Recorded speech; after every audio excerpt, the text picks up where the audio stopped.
Hello and welcome to AnnexedDinnerTable. I'm Devin, and today I'm going to show you how to play Above and Below. This Red Raven game only takes 7 rounds and is full of exciting adventures into the unknown caves beneath the town. Will you run the best city, or will you develop a dreadful reputation that will squander your chances, both above and below?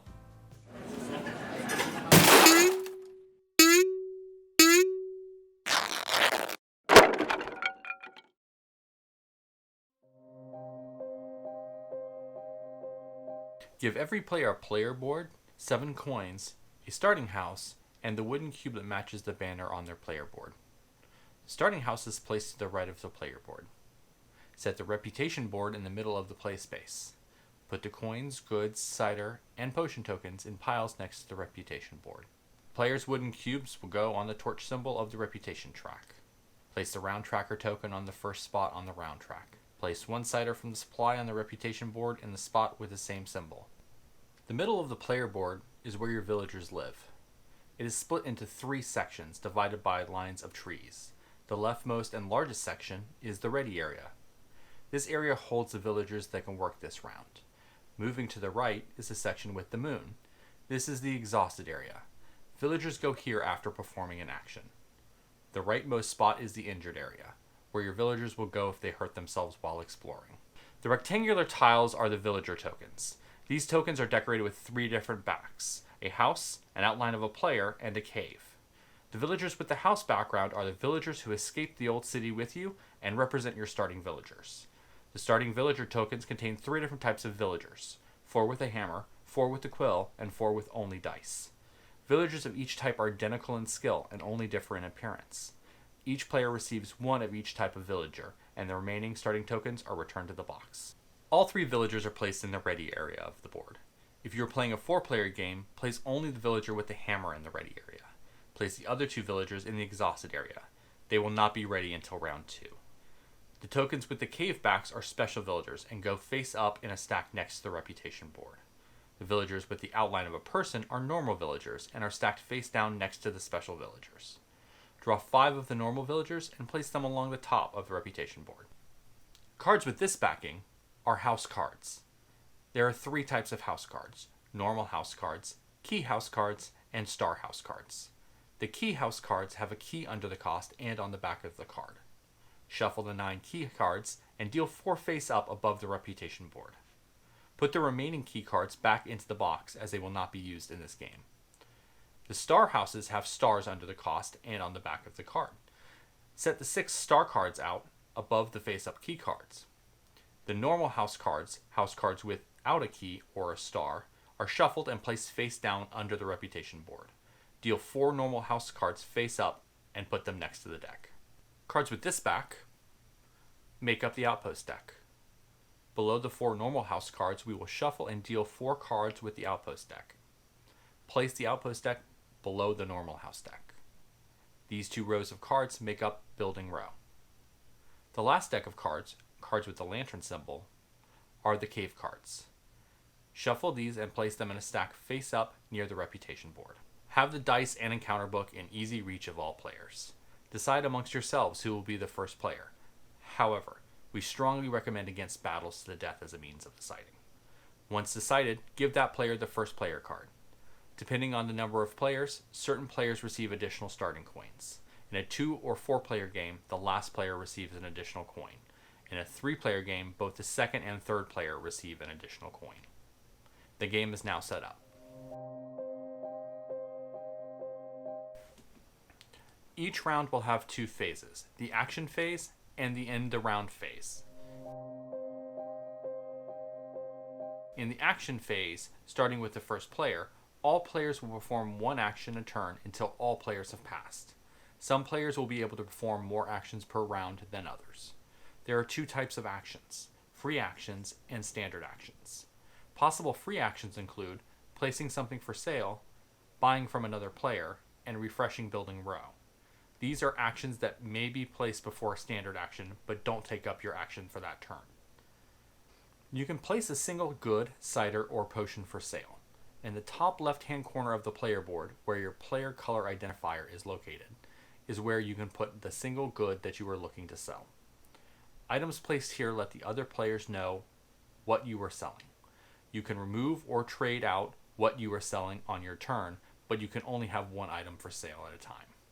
On your turn, you can buy from another player's board. Items can only be purchased with coins. The minimum price for a sale is 3 coins. However, you can bargain and offer more if you would like. If the seller of the item agrees to your price, you immediately make the purchase. Once on your turn, you can pay 1 coin to replace all 4 of either the house or outpost cards in Building Row. Take the current 4 cards and put them on the bottom of their respective deck. Then reveal the top 4 cards, providing your new options. The normal actions are Explore, Build, Harvest, Train, Labor, and Pass. These actions are denoted on the top of each player board, as well as the actions requirements.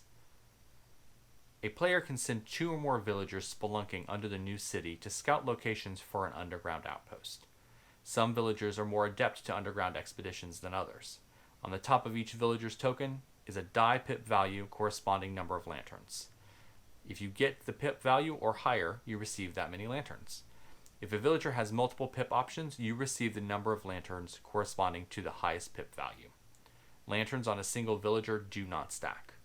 To begin the exploration, draw the top card of the cave deck and place it on the left of your player board. Then place the 2 or more readied villagers on the cave card. The cave cards have an encounter number associated with each pip value on a die. Roll a single die and refer to the cave card for which encounter you must face. The player to your left will find that encounter in the encounter book. Each encounter has 3 parts. The passage at the top explains the encounter. The bold text tells the player what the villager's choices are in response to the encounter, as well as how many lanterns are required to succeed in that choice. Following each response, in parentheses, is the reward for successfully completing the encounter. The player to the left reads the beginning passage and the choices in bold only, purposefully omitting the possible rewards. You must choose what action you will take based on your personal morality or the perceived chance of success. You then roll a single die for each villager that went exploring. Make sure to indicate which villager the die represents prior to rolling. Once rolled, place the die on that villager's token. After all the villagers have a die on their token, see how many lanterns your villagers have collected. Add up how many lanterns you received for the whole expedition team.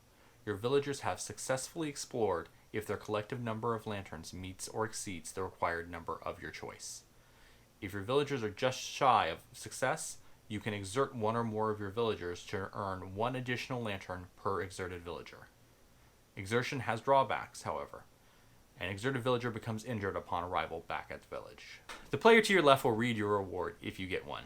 Sometimes there are fail descriptions that must be read if you fail at a specific endeavor. Any penalties read must be paid. Return all villagers to the exhausted area of your player board, and any exerted villagers to the injured area. If your villagers were successful, the cave card goes in a row under your house cards and is ready for construction of an outpost. If they failed, the card returns to the bottom of the cave deck.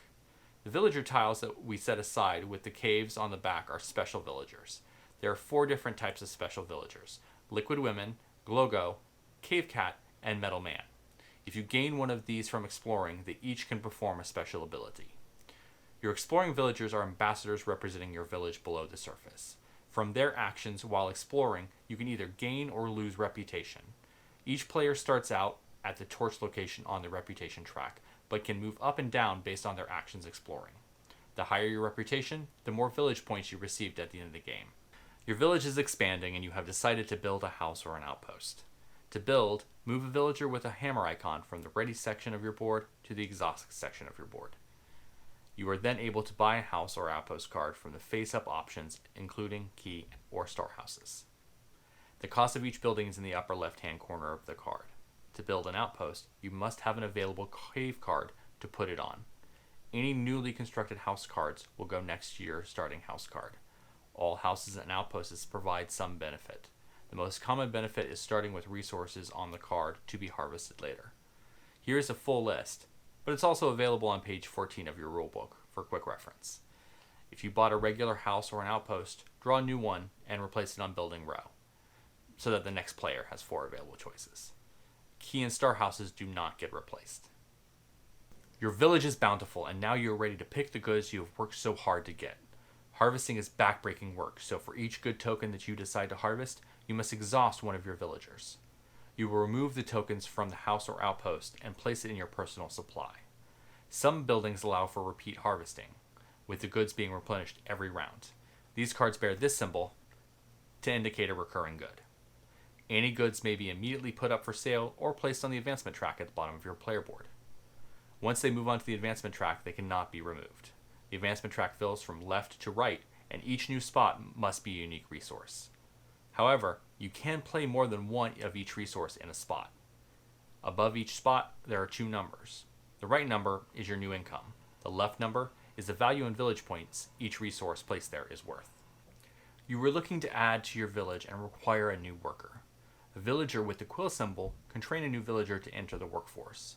Move the villager with the quill symbol to the exhausted area of your board and pay the cost of the new villager you want from the pool available on the reputation board. Training is tiring, so this new villager will go directly to the exhausted area of your player board. Do not replace the villager on the reputation board. New villagers will be added after the action phase is complete. Your villager's brute strength can be used to labor for coin. Every villager that you exhaust through laboring gains your village 1 coin. If you were the first player to use the labor action this round, you will also gain the cider token from the reputation board. When you are done taking actions for the round, you pass to let everyone know your day is done.